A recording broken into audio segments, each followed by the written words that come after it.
Usap-usapan ng mga netizens ang 3-year ban policy ng PBA para sa mga manlalarong lumipat ng liga sa loob at labas man ng bansa.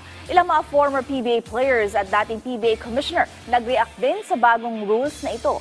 Ang kabuang detalye sa report ni teammate Jamaica Bayaka. Kung isa ka sa mga PBA players na nagbabalak lumipat ng ibang liga, you have your rights. Pero, teka muna, maaring magdalawang isip ka pagkatapos ng bagong polisiyang inilabas ng PBA kamakailan lang. Nitong July 17, inaprubahan ng board ang bagong rule na nagpapataw ng 3-year ban sa mga manlalarong hindi magre-renew ng kontrata sa kanilang mother team at pipirma sa ibang liga, sa Pilipinas man o sa ibang bansa.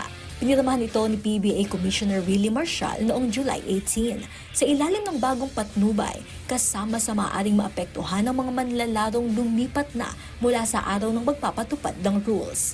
Halimbawa na rito si Arvin Tolentino ng Northport na ngayon ay nasa Korean Basketball League. Gayon din sina Jamie Malonzo at Will Navarro na inaasahang maglalaro sa Japan B-League. Pati ang mga rookie na tumanggi sa kontrata tulad ni Dave Ildefonso na ngayon ay nasa MPBL at ang mga draftees na mapipili sa darating na September 7 draft, posibleng maapektuhan din. Pero nilinaw ng PBA na may mga exemption sa rule na ito. Hindi kasali sa ban ang mga free agents na hindi inalok ng kontrata ng kanilang mother team. Kung hindi ka na-renew o binigyan ng offer, malaya kang lumipat ng ibang league ng walang ban. Kaya naman bumahan ng samot-saring reaksyon sa social media ang bagong rules na ito. Sa isang social media comments, pabirong nag-react ng awit si Arvin Tolentino. Nag-react din ng anak ng PBA legend Benji Paras na si Kobe, kapatid ng former PBA star Chris Chu at basketball coach na si Charles Chu at iba pang mga sports enthusiast. Hinaing naman ng mga netizens hindi makatarungan ang bagong polisiya ng liga. Ilan pa'y nagsabi na dapat mag-focus ang PBA sa mga programang may kinalaman sa pagsasaayos nito, hindi sa paglimita ng mga manlalarong Pilipino. Samantala, ilang mga former PBA stars din ang nagpahayag ng kanilang opinyon dito.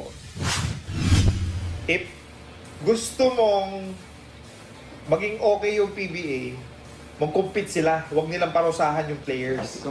Do not hate the players, hate the game. Both ways, may pros and cons. Yung PBA, nasasaktan sila sa nangyayari, gumawa sila ng action. Rights nila yon.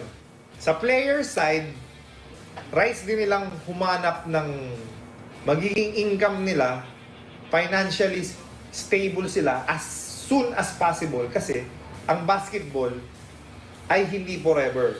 You will never know kung makakapaglaro ko pa the next day. Pahayag naman ni JJ Helterbrand na may karapatan ng mga manlalaro na lumipat ng koponan, lalo na kung ito'y para sa ikabubuti ng kanilang basketball career. They have to find a way to keep the players here. I don't know what the answer is, but they have to find a way. But I think banning the players is not the right move. Okay yan sana kung walang ibang liga. Matatakot yung mga players. Pero sa daming liga ngayon, totoo lang PBA is that, let's just be honest. PBA is that number one option right now. Yeah. When you ask the younger players where they want to go, usually they want to say overseas now. For what reason? Yeah. Alam mo na. Mas malaki. Finances, di ba? Of course. Yeah. Kasi there's only how many years are you going to play in the PBA? Yeah, you really have to make the most of it. Hindi rin pinabura ng dating commissioner na si Nolly Iyala ang bagong policy. Sa kanyang social media post, sinabi niyang hindi solusyon ang pagban at dapat magpatupad ang liga ng mas progresibong mga polisiya na nakatutok sa pag-unlad, hindi sa insecurity. Iba-iba man ang opinyon, may karapatan ng mga player na magdesisyon para sa kanilang career. Gayon din ang liga na magpatupad ng mga polisiya. Kayo, sa tingin niyo ba ito na ang mabuting hakbang ng PBA para sa liga? Jamaica Bayaka, para sa atletang Pilipino, para sa bagong Pilipinas.